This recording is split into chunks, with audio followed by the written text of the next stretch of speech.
আমার বন্ধুরা এদিকে তাকান। এই জন্য আল্লাহ রাব্বুল আলামিন কোরআনে কারীমের মধ্যে আপনাকে আমাকে একটা ব্যাখ্যা দিয়ে এটাই জানাতে চাচ্ছে, দুনিয়ার মানুষ, দুনিয়ার ময়দানে কোরআন আমি আল্লাহ দিয়েছি। কোরআনটা পাওয়ার পরে, ব্যাখ্যাগুলো শোনার পরে জিন্দা মানুষ যারা আছে তারা যেন চিন্তা ভাবনা করতে পারে। এই ৯৬% মুসলমানের দেশে আমরা যদি কোরআনটা আবেগ দিয়ে না শুনে বিবেক দিয়ে শুনতে পারতাম, এতে সেই ইসলামের এত দুর্গতি আমরা কোনোদিনও দেখতাম না। আজ দেশের মানুষ তো ইসলাম মানার ক্ষেত্রে শুধু আবেগ দেখায়, শুধু আবেগ। আরে ভাই, আবেগ দিয়ে তো দুনিয়ায় ইসলাম চলে না। আপনি যদি দুনিয়ায় চলতে চান ইসলামী নিয়ম নীতি অনুসারে, আপনাকে দুনিয়ায় চলা লাগবে বিবেক খাটিয়ে। আজ আমাদের বিবেক নিয়ে উপরে প্রসাদ করে দিয়েছে। আলোচনা করতে করতে আমি একটা এক্সাম্পল, একটা উদাহরণ বুঝিয়ে দেই। একটা সাপ আর একটা ব্যাঙ, দুইজনের মাঝে ভালো বন্ধুত্ব। দুইজনে কোন একটা জায়গার মধ্যে আসছিলেন গল্প করতে করতে। সাপ যখন চলাচল করে আপনি তাকিয়ে দেখতে পারবেন ও একেবারে আঁকা বাঁকা হয়ে চলে, আর ব্যাঙ যদি যায় লাফিয়ে লাফিয়ে যায়। কিছু দূর যাওয়ার পরে ব্যাঙ ডাকতে বলছে, বন্ধু সাপ, তোর জাতিগত একটা স্বভাব আমার কাছে খারাপ লাগছে। কি তুমি চলার সময় আঁকা বাঁকা হয়ে যাও, সোজাই চলতে পারো না। ডাক দিয়ে বলে, বেটা, আমার বাপ দাদা ১৪ গোষ্ঠী যা আছে সবাই এই কাতারে চলছে। বলে, তাই নাকি? বলে, হ্যাঁ। তো তোমার হঠাৎ করে এই বিষয় কেন প্রশ্ন? বলে, না, একটু করলাম আর কি। নীলফামারী বাসী ভালো করে এক্সাম্পলটা বুঝে নেবেন। অনেকের জীবনের সঙ্গে তথ্যটা 100 মিলে যাবে। এ ভাই হবে না, ওই অবস্থায় রাখেন, খামাখা খালি জ্ঞান দিচ্ছে, ওই অবস্থায় রাখেন, যা আছে কপালে।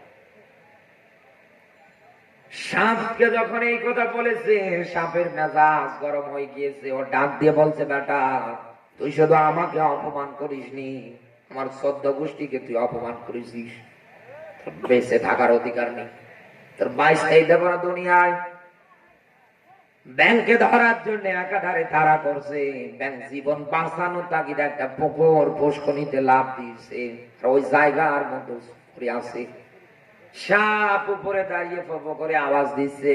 এক রাখাল যাচ্ছে গরু সারিয়ে, তাকিয়ে দেখে সাপ আচ্ছা মারা মেরে একদম সোজা করেছে।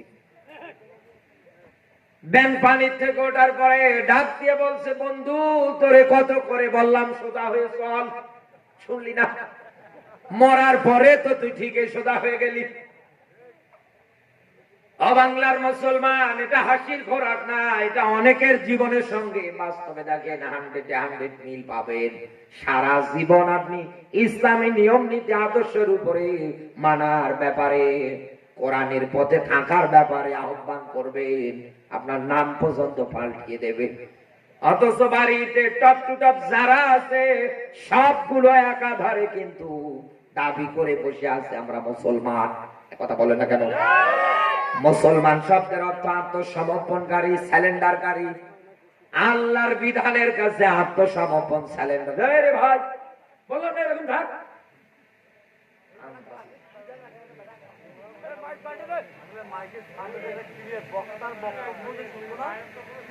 কি কি করবো বলেন তো? অনেক বলছি না ওরকম থাক।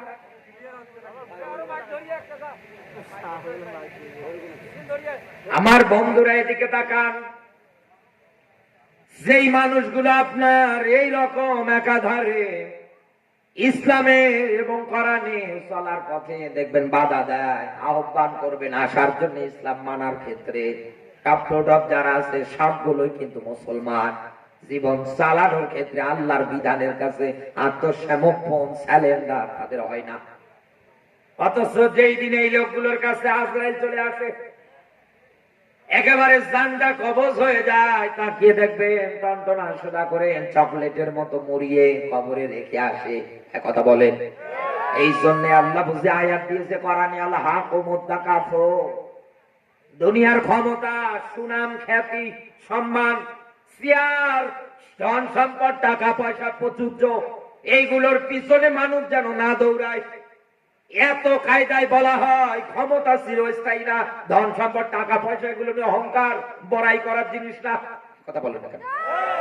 তারপরেও দেখবেন এই দেশে সবচাইতে বেশি মারামারি হয়, সেটাই হচ্ছে এই চেয়ার নিয়ে। একবার যদি কেউ কোনোভাবে কোন জায়গায় এরকম বসতে পারে, কত মানুষ মারা যায়, যাক আমি আর চেয়ার ছাড়ব না, মারো মানুষ। আমার বন্ধুরা, এই জন্য আয়াত থেকে আমি আপনাকে এটাই আহ্বান করে যাচ্ছি, মেসেজ দিয়ে যাচ্ছি, আল্লাহর কোরআন যেহেতু এসেছে, আপনাকে আমাকে এরকম যত অন্ধকারের পথ আছে সবগুলো থেকে বাঁচানোর জন্য, যেহেতু জান্নাতের রাস্তায় নিয়ে যাওয়ার জন্য। তাহলে আজকের পর থেকে আমাদের কর্মসূচি, আমাদের কার্যকলাপ গুলো যা করা লাগবে সবগুলো কিন্তু ইসলাম নিয়ম নীতি মেনটেন করে। কারণ আল্লাহর কোরআনের আয়াত আমার চোখের সামনে ভাসতেছে। আল্লাহ পাক বলেন, মাইয়াবতাগি গায়রাল ইসলামি দীনান ফালাই ইউকবালা মিনহু। আল্লাহু আকবার। সূরা আলে ইমরান 3 নম্বর সূরা 4 নম্বর পারার 85 নম্বর আয়াতের মধ্যে আল্লাহ রাব্বুল আলামিন একটা চমৎকার ব্যাখ্যা মানুষদের জন্য দিয়েছে।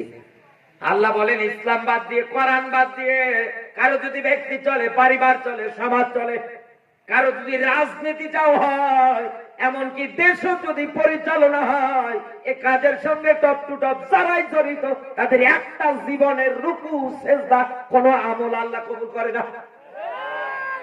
বিশাল বড় দাড়ি রেখেছেন রবীন্দ্রনাথ ঠাকুরের মতো, এই কথা বলে, মাথায় লম্বা টুপি দিয়েছেন, পাগড়িও বেঁধেছেন, আল্লাহর জমিনে আল্লাহর কোরআনের ইসলামের আইন চলুক এ ব্যাপারে কথা বললে বলে মওদুদি দালাল। ঈমান আছে এদের? আল্লাহর কোরআনের এতটুকুন ব্যাখ্যায় শুধু না, ওয়াহুয়া ফিল আখিরাতি মিনাল খাসিরিন, আর এই লোকগুলো কিয়ামতের ময়দানে ক্ষতির কাতারে দাঁড়াবে। বাস্তবতায় মেলান তো, আপনি আয়াতগুলো মেলান ধারাবাহিকভাবে। এদেশের প্রত্যেকটা তাফসীর মাহফিল থেকে আপনাকে আমাকে তো আলোচক যারা আছে তারা এগুলোই প্রচার করে দিয়ে যাচ্ছে, বলে যাচ্ছে। এরপরেও যদি আপনি না মানেন, ওই সাপের মতো কিন্তু আপনাকেও পিটিয়ে আসারে দেশে সোজা করাবে। ওই দিন একদম 100-100 সোজা হয়ে টকরানিকে থাকবেন, তখন টের পাবে।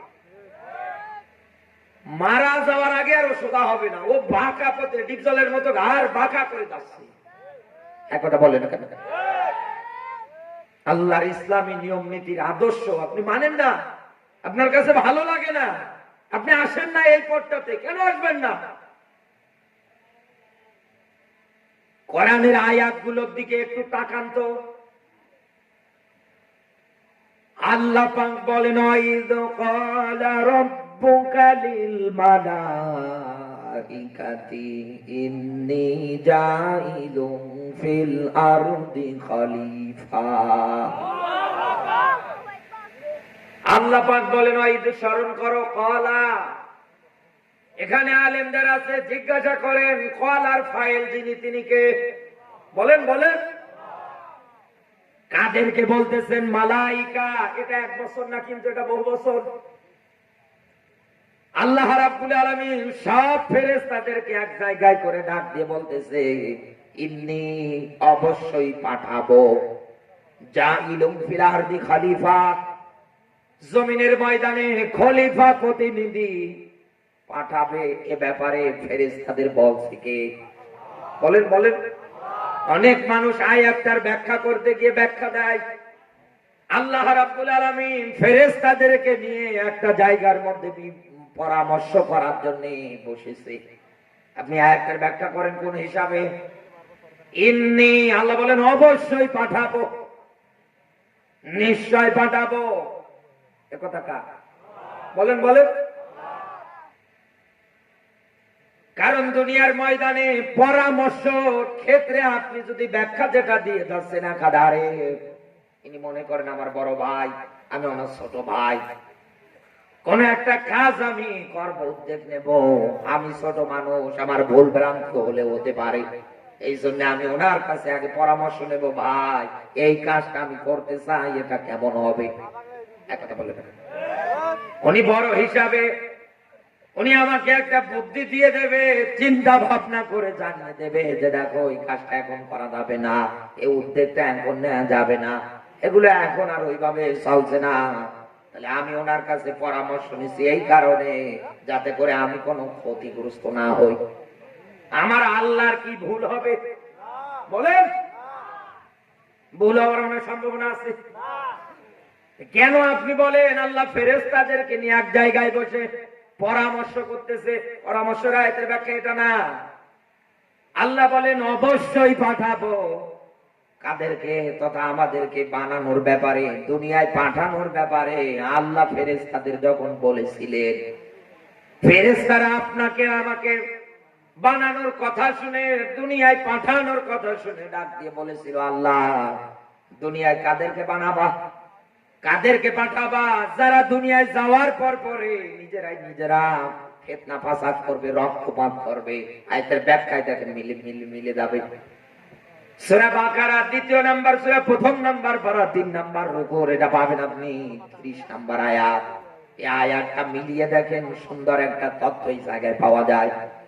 1 নাম্বার আপনার আমার ব্যাপারে ফেরেশতারা ডাক দিয়ে বলেছিল, আল্লাহ দুনিয়া এদেরকে যে পাঠাবা, এরা যাওয়ার পরে মারামারি করবে, রক্তপাত করবে, ফিতনা ফাসাদ করবে, এরা নিজেরাই নিজেদের উপরে একাধারে এরকম চালাবে। ফেরেশতাদের ওই কথার জবাবটা ও বাংলার মুসলমান মিলিয়ে দেখে, এই দেশে কোন ছাগলকে কি 10 টুকরো করে? কোন গরু করে? কারে? কারা? সব মানুষেরা। সব মানুষেরা একাধারে তাকান আপনি, কেটে টুকরো টুকরো করে ফেলতেছে। একটা মানুষের দেহ, বডিটা পছন্দ, হাত আলাদা, পা আলাদা। সমাজের মধ্যে হাজারো ফিতনা ফাসাদ গুলো একাধারে তৈরি করে দেওয়ার পিছনে সবচাইতে যাদের বেশি ভূমিকা, তারাই দেখেন এই মানুষেরা। ফেরেশতাদের এই জবাব আল্লাহর সামনে যখন তারা বলেছিলেন, এটা মিলিয়ে দেখেন কিয়ামতের আগ পর্যন্ত সবচাইতে কিন্তু রক্তপাত, কাটাকাটি, মারামারি, হানাহানি, ফিতনা ফাসাদ সবচাইতে বেশি করে মানুষেরা। ঠিক আছে তো ব্যাখ্যা? এই কাজগুলোতে দুনিয়ায় যারা পারদর্শী, নিজেকে বিশাল কিছু মনে করে, নিজের ক্রেডিট বানিয়েছেন এই কাজগুলো করা। আপনার এই দুনিয়ায় ক্ষমতা টিকিয়ে রাখার জন্য মানুষদেরকে কষ্ট একাধারে দেওয়ার ক্ষেত্রে আপনি যে কর্মসূচি গুলো একাধারে হাতে উঠিয়েছেন, নিরপরাধ কত মানুষকে ঘরে থাকতে দেন না, বাড়ি থাকতে দেন না, কত নিরপরাধ মানুষগুলোকে আপনি দেশ থেকে পর্যন্ত তাড়িয়ে দিলেন। এই যে কষ্ট, এই যে একটা ফিতনা ফাসাদ, একটা বিশৃঙ্খলা আপনার দ্বারা তৈরি হলো, আপনার হাতের দ্বারা, কর্মের দ্বারা, আপনার মুখস্থিত বাণীর দ্বারা দুনিয়ার ময়দানটার মধ্যে একটা শোরগোল, হট্টগোল বেজে গেল। পরিবারের দিকে তাকালে দেখা যায় যে লোকটাকে আপনি তাড়িয়ে দিলেন, ওনার পরিবারটা এমন কায়দায় জীবন যাপন করতেছে, খেয়ে না খেয়ে। এই কাজের সঙ্গে যারা এতদিন পর্যন্ত জড়িত, ভাই এখন পর্যন্ত আপনার হাতের দ্বারা, আপনার জবানের দ্বারা এই কাজগুলো হয়ে যাচ্ছে। আমি আপনার জন্য একটা মাত্র কোরআনের আয়াত বলছি। আল্লাহ পাক বলেন, ইন্নাল্লাযীনা ফাতানুল মুমিনিনা ওয়াল মুমিনাত। বলেন আল্লাহু আকবার। সূরা বুরুজ 85 নাম্বার সূরা 30 নাম্বার পারার, এটা পাবেন আপনি 1 নাম্বার উপর 10 নাম্বার আয়াতটা। আল্লাহ বলেন, ইন্না মানে নিশ্চয়, আল্লাযী অতঃপর যারা, এখানে জ্ঞানী মানুষ যারা বসে আছে, আলেম জিজ্ঞাসা করেন, ফাতানু শব্দের শাব্দিক অর্থ বিপদে ফেলা, কষ্ট দেওয়া। এই রক্তপাতের মাধ্যমে আপনি একটা পরিবারকে পুরো বিপদে ফেলিয়ে দিলেন। কি অপরাধ এই লোকটা দুনিয়ায় ইসলামী আন্দোলন করে, তাই কথা বলেন না কেন? এই লোকটাকে আপনি 13 বছর 14 বছর জেল খাটালেন, লোকটার কি অপরাধ? লোকটা কোরআনের শাসন চায়, তাই এটা করার কারণে আপনি তার পরিবারের মধ্যে একাধারে এরকম একটা কষ্টের বোঝা চাপিয়ে দিলেন পরিবারের গার্জিয়ানকে হারিয়ে তারা দিশাহারা।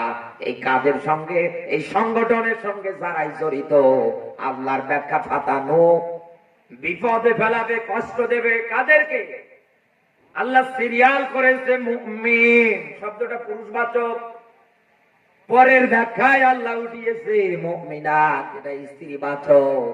এই দুনিয়ার ময়দানে মুমিন নর এবং নারীদেরকে যারা বিপদে ফেলাবে, কষ্ট দেবে, আল্লাহর ব্যাখ্যা সুম্মা লাম ইয়াতুবু ফালাহুম আযাবু জাহান্নাম। আয়াতটা এদিকে তাকান, এখানে একটা ছোট্ট গোপনীয় বিষয় আছে। আল্লাহ কিন্তু বিপদ আর কষ্টের ব্যাখ্যা দিয়েছেন, দেওয়ার পর পরে জায়গার মধ্যে এই মানুষগুলোর থাকার জায়গা এবং এদের শাস্তির ব্যাপারে জাহান্নামের তথ্যটাও আল্লাহ উঠিয়ে ধরেছেন। কিন্তু পরক্ষণে আল্লাহ জায়গার মধ্যে একটা শব্দ ব্যবহার করেছে, সুম্মা লাম ইয়াতুবু। এরা যদি তাওবাবিহীন অবস্থায় মারা যায়, আমার প্রশ্ন নীলফামারীর বাসী একটু বিবেক খাটিয়ে উত্তর দেন তো, আমার আল্লাহ এই জায়গার মধ্যে তাওবার ব্যাখ্যা কেন দিয়েছে? কেন দিলেন বলেন? কারণ এই দুনিয়ার ময়দানে হক হচ্ছে দুই প্রকার। হক কয় প্রকার বলেন? বলেন। এক নম্বরে হকুল্লাহ। কার হক? আল্লাহর হক। নামাজ, রোজা, হজ, যাকাত, এগুলো দুনিয়ায় যদি আপনি আদায় না করেন, আমার আল্লাহ যদি আপনাকে কিয়ামতের ময়দানে মাফ করে দেয়, আমার আল্লাহর কি কারো কাছে কৈফিয়ত দেয়া লাগবে? জবাব